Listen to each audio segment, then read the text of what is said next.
স্বাধীনতা দিবস উদযাপন উপলক্ষে ইউনিটি ওয়েলফেয়ার সোসাইটির উদ্যোগে দাসপুরের গোপীগঞ্জ বাজারে অনুষ্ঠিত হল মহতী রক্তদান শিবির। আজ 18 অগস্ট আয়োজিত এই শিবিরে শতাধিক রক্তদাতা স্বেচ্ছায় রক্তদান করেন। শিবিরে এলাকার সাধারণ মানুষের স্বতঃস্ফূর্ত অংশগ্রহণ ছিল চোখে পড়ার মতো। রক্তের সংকট মোকাবিলায় মানুষের পাশে দাঁড়ানোর পাশাপাশি সামাজিক দায়বদ্ধতার বার্তা তুলে ধরতে এই উদ্যোগ বলে জানিয়েছে আয়োজকরা।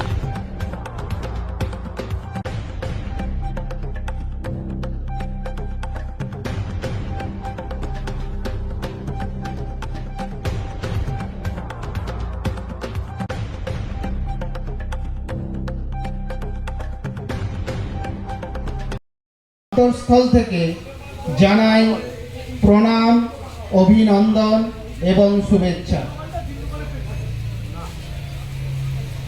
আজকের এই অনুষ্ঠান কেবলই রক্তদানের অনুষ্ঠান নয়, এই অনুষ্ঠান একটি মুমূর্ষ মানুষের পাশে একটি মানুষ তার দু হাত তুলে দেওয়া এবং নিজের এক ফোঁটা রক্ত দান করে অপরিচিত ব্যক্তিকে, অর্থাৎ যে কিনা জানেই না যে সে কার রক্তটি পাবে।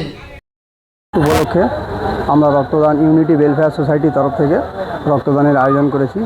ধর্ম বর্ণ নির্বিশেষে সকল মানুষকে, হিন্দু মুসলিম শিখ ইসাই সবাইকে আহ্বান করেছি। আজ 1947 সালে আমাদের দেশ আজাদ হয়েছিল। আজাদির পরে লাখো প্রাণ বলিদান করে আমরা স্বাধীনতা পেয়েছিলাম। আমাদের মেদিনীপুর জেলায় অনেক সংগ্রামী আছে, তারা বলিদানও দিয়েছে। ক্ষুদিরাম বোস আছে এখানে বীরাঙ্গনা মাতঙ্গিনী হাজরা আছে, আরও অনেকে আছে। তাই আমরা ইউনিটি ওয়েলফেয়ার সোসাইটির তরফ থেকে আমরা একটা পেহেল করেছি। 26 জানুয়ারি 15 আগস্ট আমরা মানুষের কাছে, মানুষের পাশে যেন দাঁড়াতে পারি। আর রক্তদান মহাদান, বহু বড় দান, কিন্তু মানুষের পাশে যে রক্তের জন্য মানুষ এখানে ওখানে দৌড়ায়, ওখানে পরেশান হয়, তাই জন্য আমরা রক্তের আয়োজন করেছি। আর ধন্যবাদ যারা রক্ত দিতে এসেছেন, আর যারা দেননি তারা আপনার মাধ্যম থেকে বলছি। প্রথম বছরের আয়োজন রক্তদানের আমরা এই ইউনিটি ওয়েলফেয়ার সোসাইটি এই প্রথম আমরা আজ ওপেনিং করলাম।